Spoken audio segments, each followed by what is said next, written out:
Hi, I'm Bill Pearis, an editor at Brooklyn Vegan, and you're listening to BV Interviews, which features conversations with some of our favorite musicians. This week, we're talking to Ryan and Gary Jarman, two-thirds of long-running UK sibling trio The Cribs. They just released Selling a Vibe, their terrific ninth album and first in 5 years, which they made in Brooklyn with Patrick Wimberly of Chairlift as producer. It debuted at number 5 on the UK album charts, so congrats to The Cribs on that. We talked about their new album and how a long pause between records actually made it better. Other topics of discussion: The Cribs' recent tour with the Rapture, some of their earliest New York shows, including the CMJ Festival, and how both Ryan and Gary live in the US now, New York and Portland respectively, plus bits on Johnny Marr, Janet Weiss, reality television, and more. One note: due to some technical difficulties, our conversation gets cut off a little early, but there is still plenty to listen to, so let's get into it. Here's my conversation with Ryan and Gary Jarman of The Cribs.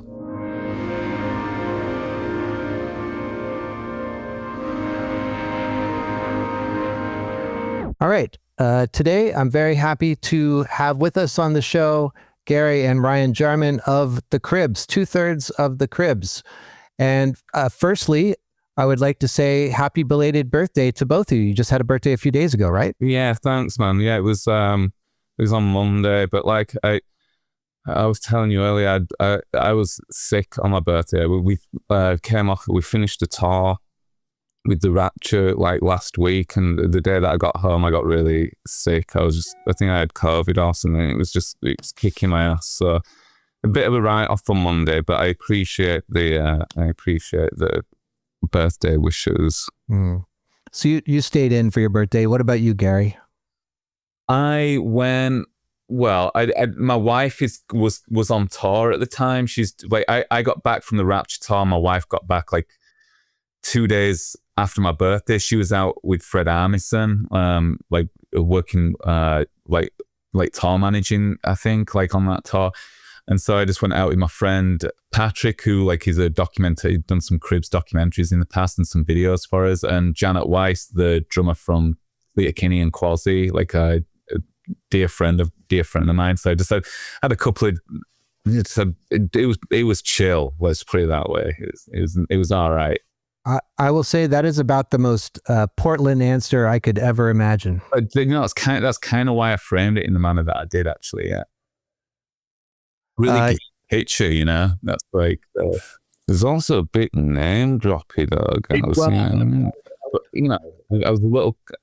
I am always cautious about saying it's like that, but it's like, you know, these people are my closest friends. So like, at some point I have to accept that that's the reality. You know, my reality was I was just laid on the couch sweating all day. You know.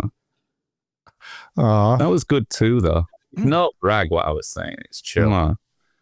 These are your friends too. No, I was just trying to inject a little humor into proceedings. Ryan, did you binge watch some TV while you were sick or anything? Project Runway. I quite like the new season, but I also found myself going back and watching some of the old seasons as well. I like the fact that the new seasons got a little spicy again. You know, like it kind of like harkens back to the days of they even had Tyra Banks in it the other day, and she was much more chill, where she used to be pretty brutal. So it's not the same without Tim Gunn though. Yeah. I haven't watched it in like 15 years, but one year for Halloween I went as that guy Jeffrey that had the crazy like neck tattoos. Do you remember? He was a punk rock guy. Yeah. And some people actually thought I was him. My girlfriend at the time did such a good job with the tattoos, and like I blacked up my hair and wore sunglasses, and people were like, "What are you doing at this party?" And I was like, I know some people, and they're like, but why are you here? And it's like, no, I'm not that guy. Did you ever? That's cool. Did you ever used to watch Rock of Love with Bret Michaels? Do you remember that? I remember it, but I never watched it. It was the antithesis, essentially. It was that was the.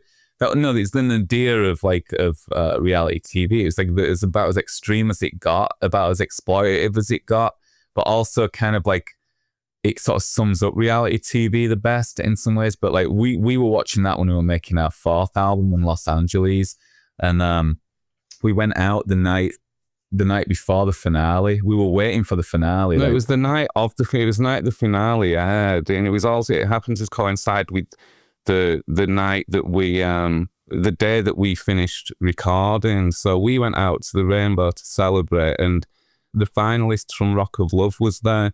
These girls that had been vying for Bret Michaels' attention, but the Rainbow was dead, so there was kind of just us and them there, and so we got talking to them and hanging out with them. And when they found out we were a band, they wanted us to come back to the studio with us. And we'd been watching the show with, like, Johnny Marr was in the band at the time. We'd been watching it with him, but he'd stayed back at the studio, and we were like really tempted to just show back up at the studio with these girls from Rock of Love in tow with us, just to freak him out. But they freaked us out a little bit, so we didn't do it. So that's the reality TV section of the interview. Yeah. You mentioned that you just wrapped up the tour with the Rapture. How'd that go? It was fun, yeah. I mean, it was last minute for us because we already had some shows planned. We was going to do Warsaw in Greenpoint, so we had some shows planned, and then that came in at, like, I think we only kind of like got offered it like 3 weeks before we went out on it, and it made sense because we were going to be in Chicago doing Riot Fest, and so that's why we booked because we'd only put a single out, and we haven't started touring the new record or even released it yet. So we were going to do Riot Fest, and then we were going to do a New York show and a Toronto show and Boston show, and then that came in, and because of the exorbitant visa costs and the like really long waiting time, it just seemed like more bang for our buck to do that and to push the Warsaw show to next year. But it was fun, like it started off we had like 3 days in San Diego, just at like a resort, which is where we played at. So it started off like really like nice weather. We got like completely sunburned and stuff, and then by the end of the tour, it was like it was freezing cold in the van and snowing, and none of us had like the correct we didn't have the correct clothes to wear and stuff. So yeah, it was a tour of extremes, but it was fun, and those guys were great and nice people, and we just had a good time. Really, it was like a lot of long drives and stuff, and we would DIY in it, but I think we really had a good time. I think we all really enjoyed it. I think for a band like us, we can scale up and down pretty effectively. Like we don't have any real airs and graces like that, so we can do like Brixton Academy with full production and stuff, and then we can go out and do some dates on like 2 weeks notice and just like DIY it and just set our own stuff up, and like I don't know, either works for us, So it was fun. I think like. The Rapture from like kindred spirits in some ways. They come from like a DIY kind of indie rock background, and like they came out around the same time as us. There was like a connection between like some of that like New York scene and some of the early sort of British bands and stuff. So it was it was cool. I will say I was looking forward to the show at Warsaw because earlier that day it was also the day of the CBGB festival, which is under the K Bridge, the Kosciuszko Bridge and Johnny Marr was playing, and I was thinking there's a good chance of maybe he'll come over and do a couple songs with you guys. But yeah, that's interesting actually. I feel like I did hear about that festival for some reason, so probably just a coincidence, but I was looking forward to that show because I like that venue. I like Warsaw, and I was looking forward to doing a headline show here in town, because I mean I live here these days, and it's not often we get to do a headline show in town. So I was looking forward to that, but it makes more sense once the album's out, though. Like I suppose it does, but like I thought we would come, maybe we'll get to do it twice this time, but it was just one of those things. Like I said, it just made more sense to just kind of like get for sure to just do as much as we could around Riot Fest, and we'll do it, but we just won't do it on the same day as CBGB Fest. So. Right. That Saturday was an insane day of shows. In addition to Riot Fest, which had like Jack White, Iggy Pop, The Damned on it, there were at least 4 other like huge shows that otherwise would have just been one of those only in New York sort of days. I guess in some ways it's like kind of weird to have people have to choose, you know what I mean? So I think it's better this way, but yeah, we're definitely bummed about it. I know Ryan was really bummed about it for sure, with it being his hometown. So yeah. It was just because like the last time we were in town, we were playing at Central Park with Modest Mouse, and then I really wanted it so the next time we came through town, it was our show again, because we like historically we have done a lot of our own shows in New York, so it seemed weird to come back into town again with another band, you know. So, but you know, like I said, the tour was fun. We had a good time, but and the Brooklyn show was great, I thought as well. We played at Brooklyn. Yeah, I'm just looking forward to doing it on our terms, you know. Yeah. Right. Ryan, you live in like Queens now, is that right? Yeah, I'm in Woodside in Queens. I've been here for the last 10 years since I moved in like 2014. Ever since I moved here from Williamsburg because that was just done at that point, you know. Yeah. And I don't know, it's funny, like when people say about Queens, like when I said to people, oh, I'm off out to Queens now. I mean, I know a lot more people moving here, but everyone always says, oh, we'll never see you if you move to Queens. I'm like 2.5 miles away, you'll see me all the time. And then no one ever sees you, you know. It's just the way that it goes. I don't know why. I mean, it's because the trains don't run.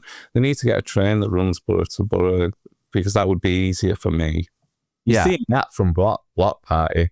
Yeah, Matt from Block Party lives up the street. He lives in Sunnyside, so I see him quite regularly. But yeah, I feel like there's like more and more people are moving out here, but it's very like where I live is, you know, there's not really any clubs or anything to go out to. It's more like neighborhood kind of vibe. But I miss Williamsburg back when when I moved here in 2012. I mean, I started off in the Lower East Side and then went to Williamsburg, and everyone was saying Williamsburg was over then, you know. I thought it was great. When I was there in 2012, it was amazing because I'd get off the train and I would walk home, I would hear music coming from so many buildings, whether it was a band rehearsing or like multiple venues around there.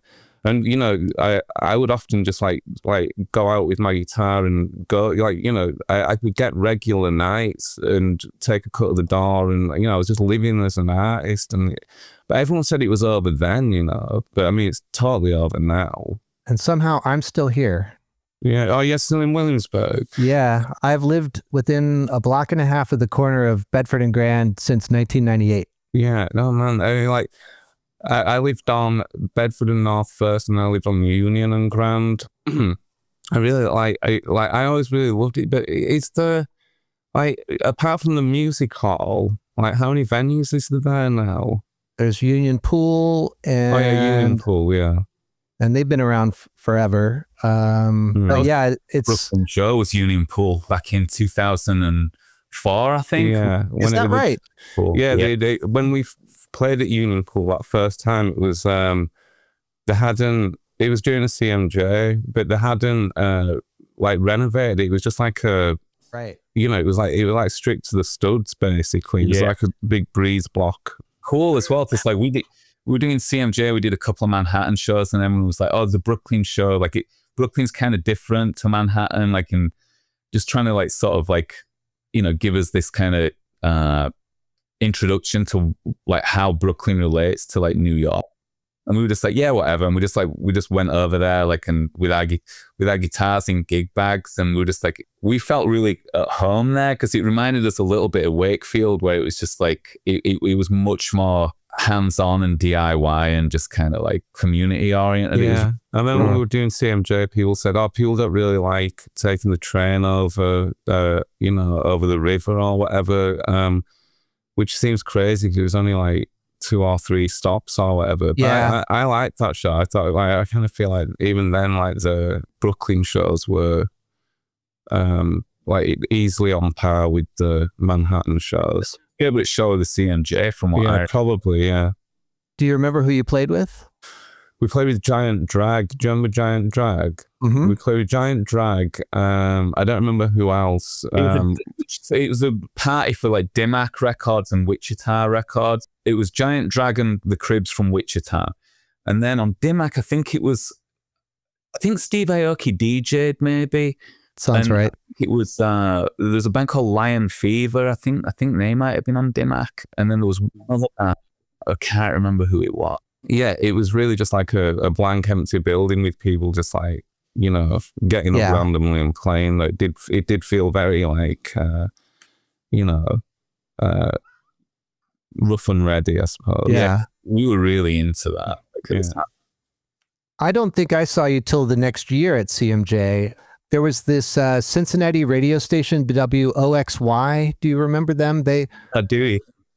We did a few things for them at like South by Southwest and at CMJ. But yeah, there was a show. It was like it's called the Tribeca something, but it was like you, Voxtrot, a band called Chin Up, and maybe somebody else. Was it at the Tribeca Grand then? Was it at the hotel? It wasn't at the hotel, but it was called like the Tribeca Rock Club or something. It was near there. Yeah.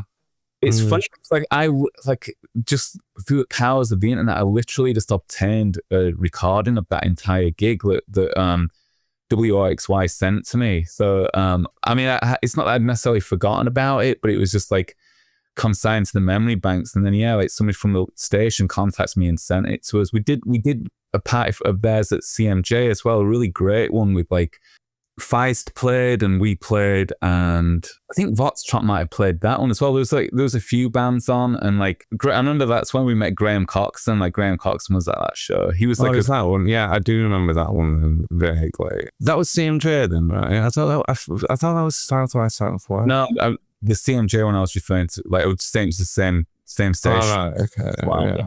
CMJ was fun. Like, what happened to CMJ? Company that owned it just became less and less of a commercial, you know, model. It started as a trade magazine, where college radio stations, you know, it was like a billboard, but for college stations. And you know, when things started to change in the mid 2010s, you know, a lot of college stations aren't broadcasting anymore. And yeah, I mean, I never knew anything about like the magazine or anything. We're like, you know. And I know that the festival was more of like an industry kind of thing, but it was so chaotic. It was fun for that reason. It was just complete chaos with CMJ. It goes to what I was saying earlier. Like we can thrive in situations like that really well, because it's like we're just as happy to like, you know, take our guitars over the bridge in gig bags and like play through whatever the house equipment is, as we are to like, you know,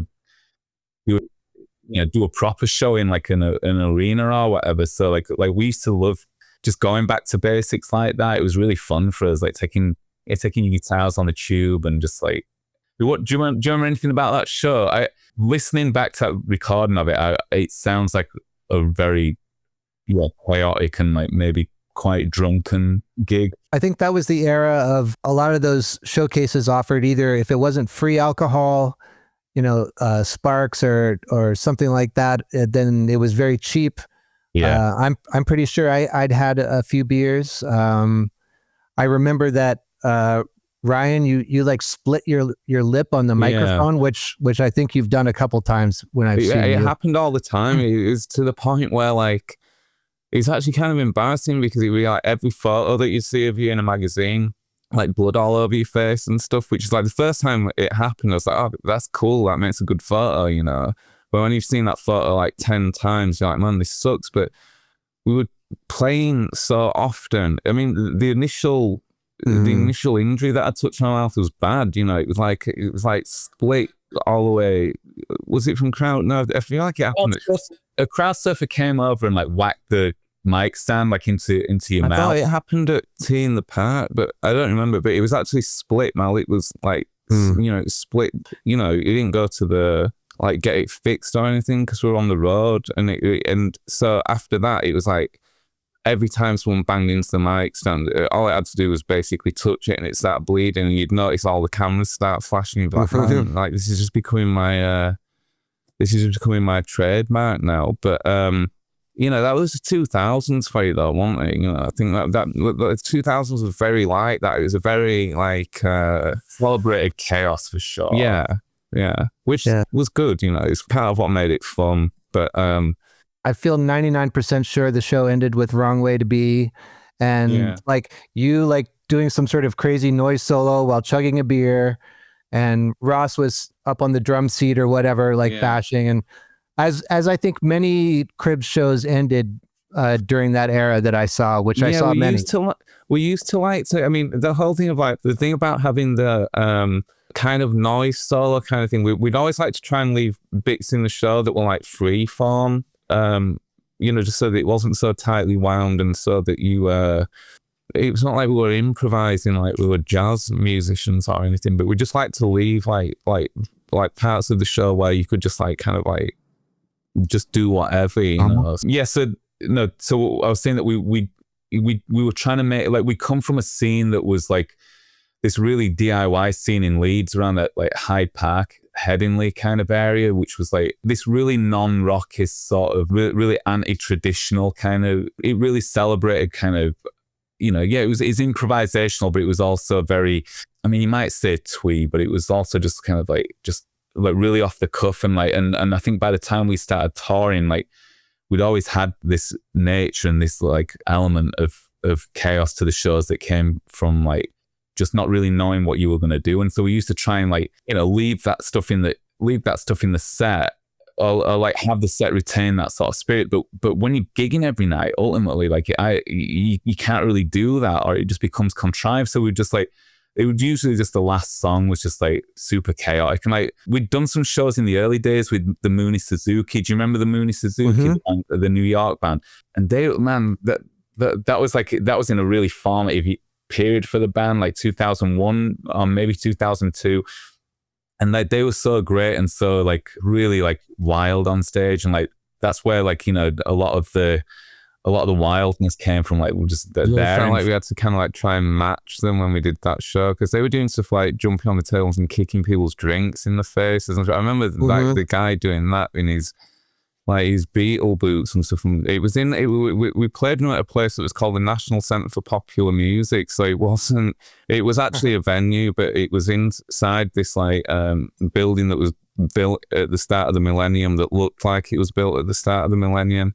And it was a weird atmosphere for him to be doing that. And it was just cool, we're just like, I'm glad that this is happening, because I feel like, especially in the late 90s and the era that we came out in, a lot of bands that we played on the bill with, latterly, were so professional, I mean? Like professionalism was like, was almost like baked in, I mean? It was like an important facet of band shows, and that was just kind of, it was just kind of antithetical to us and where we came from, I suppose. So we would always like, you started kind of like playing up to it, it's kind of started like exaggerating you started leaning into the fact that you were more, well, it's right, casual. I mean, exactly. But that's what I was saying. Going back to the thing about like your mouth bleed and stuff, on the way that the press would represent you, they would, it's almost like you would get typecast for being that way, as if it would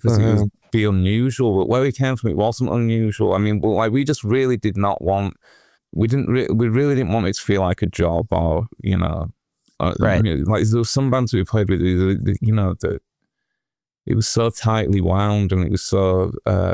Very much the same every night, that I just thought that always seemed quite sad, really. You noticed that the bands from the bands from like that were breaking through in the early 2000s were like definitely a lot of the New York bands, but then some of the early sort of UK bands were like, it was really defined by its spirit more than its sound, because a lot of the bands sounded really different. It was like garage bands, electro clash, like punk bands, or like like sort of more straight up like rock and roll, anti-folk as well, speaking of New York, But all these bands were like, they shared the same spirit, so like they would fit on bills together because it was more about the spirit. And then it was like, once everything had broke after that and like become, more popular, like you found that like it was hard for us to feel an affinity with things, because like a lot of the bands that you were on tour with, they might have some of the sound, but it was just like way more professional, like way more. There might have been influence by it, but it was way more professional, and we really missed that sort of liberty and freedom of those early days, because that, you didn't even necessarily sound like the bands, but you were all like proper kindred spirits who were all like, you could share and vibe off each other's energy in a way that was like really, like as we said, when we were playing with the Moon Suzuki, that's where a lot of our stagecraft came from. So we're like, God, you got to keep up with these guys. This is hard to keep up with. And yeah, you shared a lot of energy like between the bands. And like once things got bigger, it became more professional, and that gradually was something that we tried really hard to like not have that, not lose that, Let's talk about the new record a little bit. This Selling a Vibe is your 9th album, and it's your first in 5 years. I really liked the Night Network a lot. I thought it was your best in a while. And with all honesty, I think that you've done it again with this one. No, that's good. It's good to hear, because like honestly, like Night Network seems like ages ago, because we put it out during the pandemic. We had a long time off then, and we've all changed since then as well. You know what I mean? I feel like we're a different band that we were pre-pandemic, and Night Network was recorded before the pandemic, so it's been like 6 years since we recorded a record, and I feel like we had a much like when we did Night Network, because we'd been out of, we were actually out of a deal at that point, and we weren't sure what we were going to do. We weren't entirely sure how the band was going to move forward. We were going to make this. We wanted to make Night Network, and Dave Grohl had offered us his studio, so we went. And we had a defined idea for what we wanted it to be. Like, we really wanted to, we were inspired by the stuff we were inspired by when we first started the band again. And I feel like going into making this record, because again, we had like quite a lot of time off because of the pandemic. We again had a really, like, it's not something that we could like put our finger on, but we had a defined idea of what we wanted this record to be too. And so I feel like with Night Network and with Selling a Vibe, that's the two intangibles that I kind of feel like when you're on the road constantly and you're touring constantly and you're going from one record to the next, you don't really have that time to subconsciously land on what you want to do next. And I feel like we've had that with both these records. So I'm glad to hear that that you liked it and you think we've done it again, because we're definitely excited about it and definitely happy with it. But like the recording process of it was really quite long. So you lose a little bit of context, so it's nice to when other people hear it for the first time, like it's good to get their opinion. Yeah, because it might be new to you, but to us, like, we've been living with it for like probably a couple of years at this point, and it's like I was really proud of Night Network. It sort of summed up like a pretty difficult time for us, whereas this one, like, it was similar to Night Network in the fact that we just, as Rai said, we really got the chance to design it. Like, like when you're on the road constantly and you're on that treadmill, you don't design your records. You just like kind of roll into another one, don't you? Almost, Yeah. Whereas like Night Network, we'd taken some time off. We'd had some difficult times, and so like we had chance to really consider what we wanted to do with that record. And then with this one, it was a similar thing. Like we don't really feel like. We don't really feel that sort of pressure that we used to have in that way, where it's like you're on the road and you're expected to deliver. So like now we can just sort of deliver a record when we want. So we spent a lot of time designing how we wanted it to be, and so yeah, like, there's not that many people that have heard it yet, and so to us, because we're so familiar with it, it's like it's great to like get just some outside perspective on it. And so I'm psyched that you like it. That's. Ryan, you said that you had in mind like how you wanted it to be or how you wanted it to sound, and how was that exactly? As brothers, we always end up on the same page when we're like kind of like throwing ideas around. It's not like a contrived thing. It's like we don't actually like discuss what we want it to be like. It's just we all end up on like the same page, I think is what I mean. I feel like for Night Network, because we'd like had a break and we'd actually spent a lot of time together like writing. We'd ended up on the same page, and it's the same thing with this record. I wouldn't know what I would say. I feel like it's more I feel for this record, like subconsciously, and again, it's something that we haven't really spoke about. It's more about being like focusing on stuff being tasteful, you know, and when it comes to the songs themselves, for them not to just be.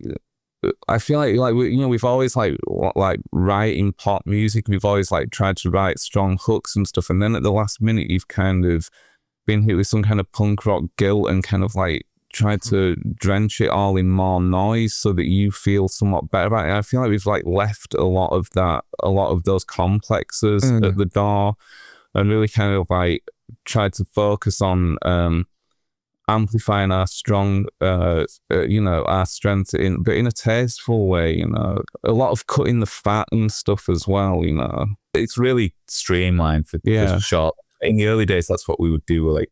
We'd write a song and then cut out everything that we could, and then keep cutting as much as what we could, just so that it was based around like whatever the core element is, whether that's the melody or the lyrical hook or the riff, usually the riff. So with this record, we did the same thing. Like now, in our period of time, like from Men's Needs, Women's Needs, whatever, our third record onwards, the fourth, fifth, sixth, and seventh records were made without any sort of a gap. And I think that those records are very high energy and very like intense. And I think the reason why is because like you become so used to playing live on stage to like big, you know, sound system and like with a large audience in front of you and like feeding off their energy. So like those records are like, you know, the sort of pure energy in that way. And like, and when you take a bit of time out, you can actually be more considered. And like, as brothers, we have our own sort of language to a degree where it's that we can describe something and all three of us know what we're referring to. I think that when Rise talks about like designing the record, it's more like evoking these certain feelings. Like, oh, do you remember when you were a kid and like, you know, there'd be like you'd listen to a record in the car, like, and we'd describe the car, like it would be like a Vauxhall Cavalier, and we'd describe where you'd be going, or you'd be going to like a Trust House Forte hotel, all these things that like or the smell of a specific aftershave or something. You know, we like it is really abstract. It was how like we want this record to sound like the smell of, and then like and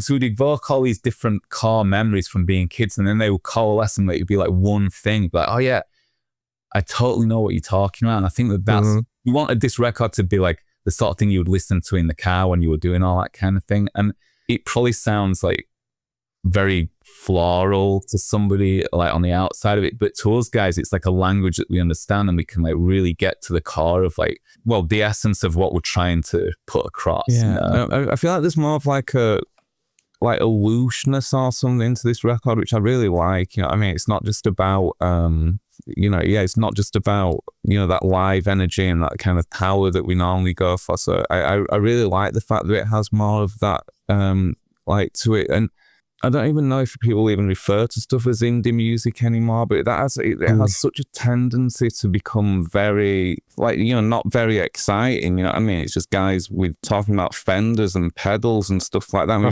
really want to be as far away from that as possible. And like, we wanted it to be, we want this record to kind of be a bit more stylized than what we've done in the past, which is why we worked with Patrick Wimbley and Greenpoint, because like he's more the stuff that he's been like usually works on, these stuff that's more in like the pop realm and pop and hip hop, like works with Lil Yachty, and that's what's made a lot more sense than to go in with someone that's like more stuck in the indie world or whatever, because I just don't have much.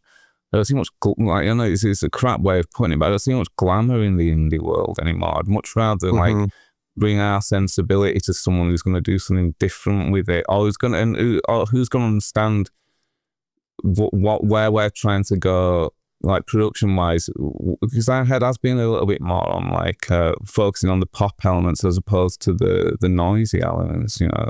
Your brain goes through philosophical shifts over time. I mean, so for years we were obsessed with the idea of really trying to harness that sound and get it on record, because you can never do it. You can never get it as powerful and as visceral as it is in a club. So like we worked with as many, like with Steve Albini and with Dave Friedman, guys were really good at this. And like, that felt like the correct thing for us to be doing. It felt like really noble for us to be doing that.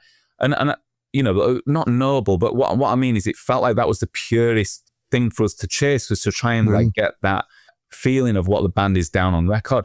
And that was kind of an obsession. And then and look, both those producers are amazing. I think they did a really good job of it. But then you get to a point where you just like, your focus shifts a little bit, and you're like, actually, it's because we've had a bit of time away, and it's not just about getting the live energy down, but it's about like trying to like really just trying to like translate the feeling that you want to evoke from the songs, as opposed to like just like punching people in the face with like raw energy, So we go through phases like this where you have these like slight psychological shifts on what's important to you, Yeah.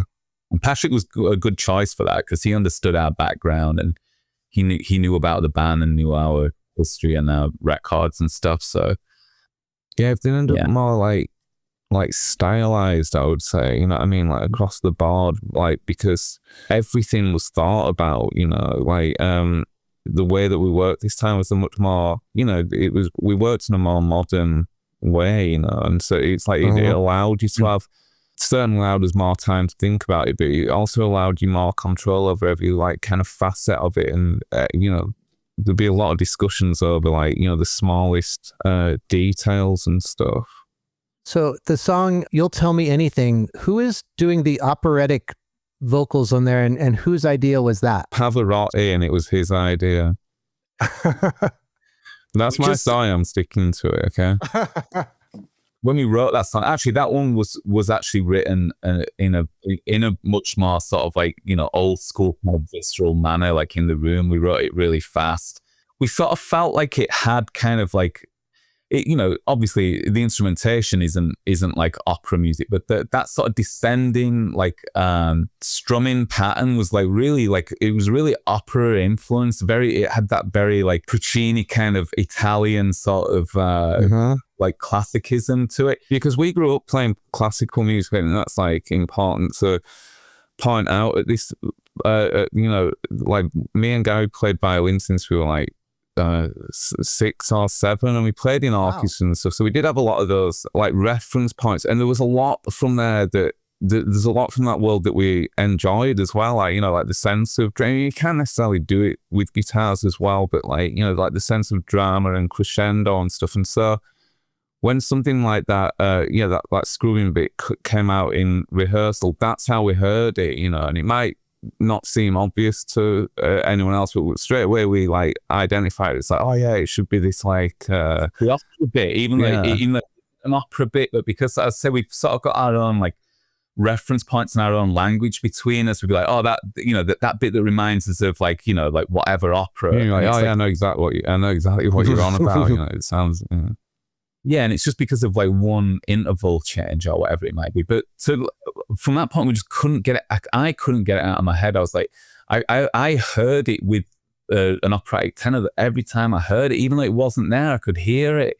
And it started to drive me kind of mad. So we just drafted in a guy. I believe he's an Argentinian tenor, but he's done like residencies and studied at the Portland Opera, like where I live. I live in Portland, and like he'd done seasons out here at the as part of the Portland Opera. So he seemed like a good choice to do it. And he, I just sent him the lyrics and just like, we just like sing this. It was like, it was great. He came back. I was just like, when I heard it, it's like, I already heard it like that so many times in my mind. All right, thanks again to Gary and Ryan Jarman of The Cribs for being on this week's show. New album Selling a Vibe is out now on PS Records, and be sure to catch them on tour in North America this spring. Meanwhile, you should also check out our other podcast, BV Weekly, where my co-workers Dave and Andrew discuss the week's hot button music news, the latest releases, and more. You can also follow Brooklyn Vegan on social media, and if you liked this episode, be sure to tell your musically minded friends about it, as well as do all those other things. Like, subscribe, write us a review, give us 5 stars, all that kind of stuff. It all really helps reach more ears. Big thanks to our mix engineer Nick Gray and Michael Silverstein for the theme music. I'm Bill Pearis. Thanks for listening.